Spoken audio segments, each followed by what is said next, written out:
Okay, so we're gonna do an oil change. Right now I'm just letting the Auto Moto warm up a little bit so that oil will flow out of there pretty easily. Okay, so what we have is, you come down to this side of the engine, and if you look right under here, right by the nameplate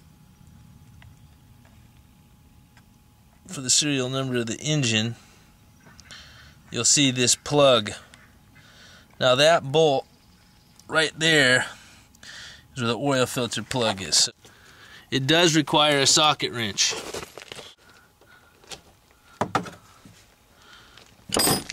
So it loosens fairly easily, as you can see.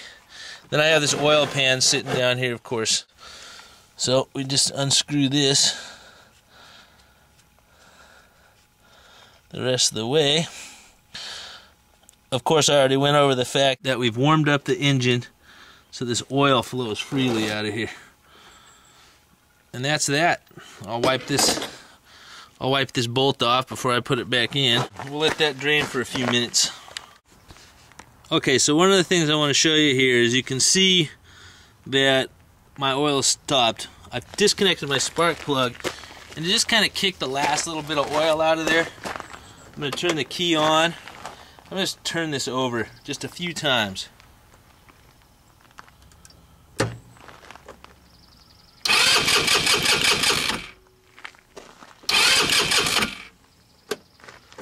And it doesn't need any more than that.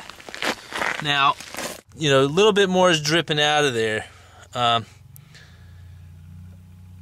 See, there you go. There's a perfect example of what I'm talking about. So that's kicking out the last little bit of oil that remains in there. This is where your filter is right here. Okay?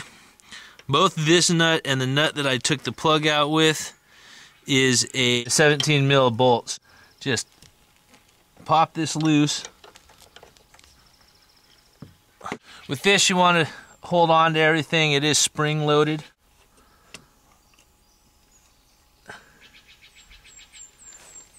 And so there's your spring, which stays in the plug, and there's a little oil in the plug, and you're gonna just want to dump that out. Okay.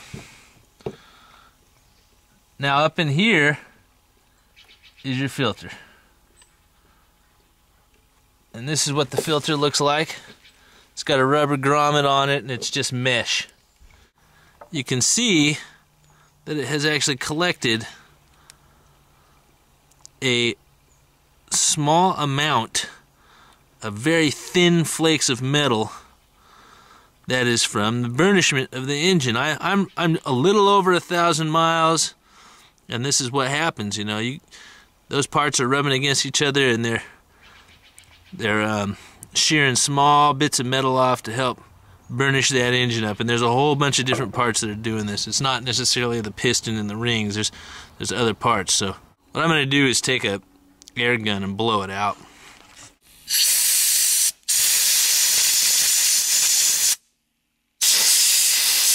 Now, that's my preferred method. Get this to focus. You can see it's very clean now. I've blown all the crud out of it. And, you know, if you don't have an air gun, what I would recommend doing is getting a solvent. What you really want to make sure of, though, is that whatever you use to clean this, if you don't have an air gun, kerosene might be the best, or even gasoline. For cleaning this filter, as far as the solvent goes. You don't want to use something that is harsh enough that it's going to break down this rubber grommet on this filter. You know, well maintained and well taken care of, this filter will last the lifetime of the engine.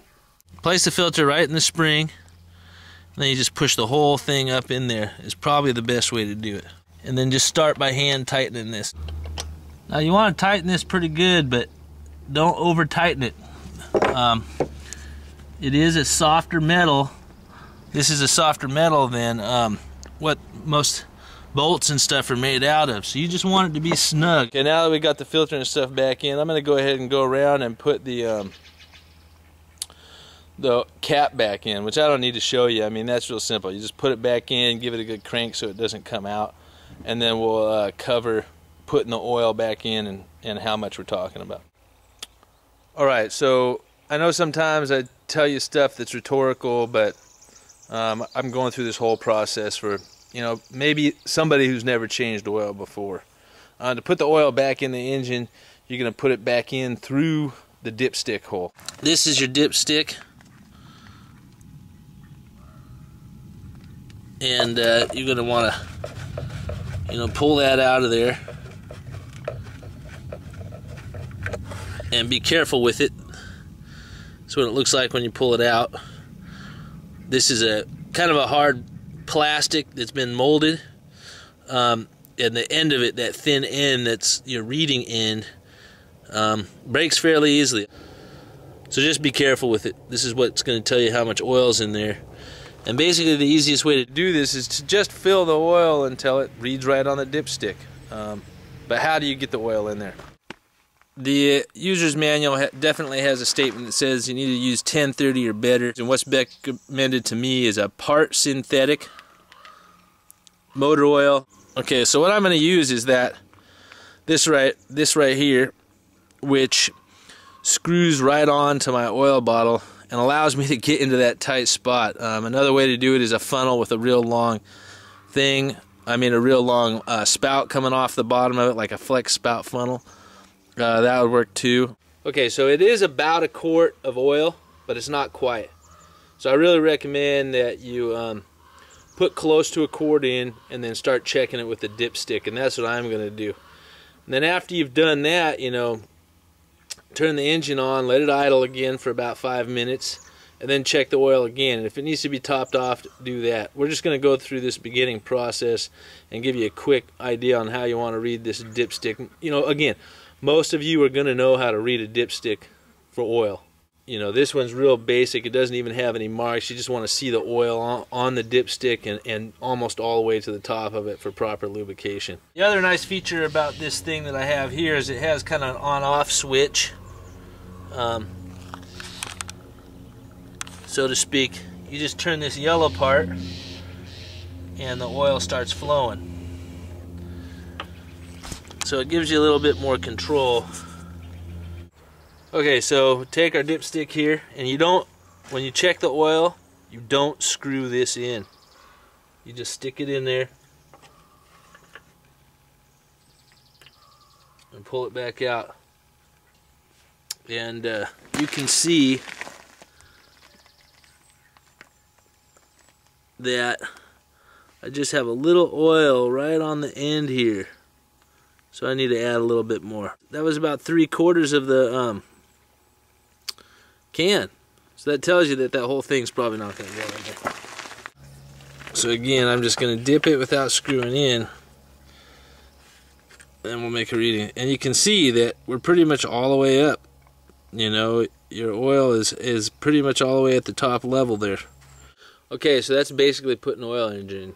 The Auto Moto actually has a sticker on it that says 15W40. I use 1040. The manual says you can use 1030. I do recommend a synthetic blend of whatever kind you prefer to use. And you know what I'm going to do now is put that cap on there, start up the engine, let it run for 5 minutes, and then turn it off, let the oil settle, and check it again. Probably 5 minutes after you've turned it off, and that'll get you your optimum oil level. So that's an oil change on the Auto Moto. I had one last note I wanted to do as far as oil changes go. Don't mix oils. If you're using a 1030 and you want to switch to a 1040, I recommend putting the 1040 in, running the bike for about 10 minutes, and then drain that quart of 1040 out, and then putting in your 1040 that you're going to use to lubricate the engine. Oils don't like to be mixed, man. It's just the way it goes. They clump. They do weird things under stress when you're mixing them. So avoid mixing oils. Consistently use the same oil. If you choose one synthetic blend, stick with that brand. Don't mix brands. Don't mix different weights. That type of thing. Again, it's Hardgo Paul. I hope you enjoyed it, and I'm out.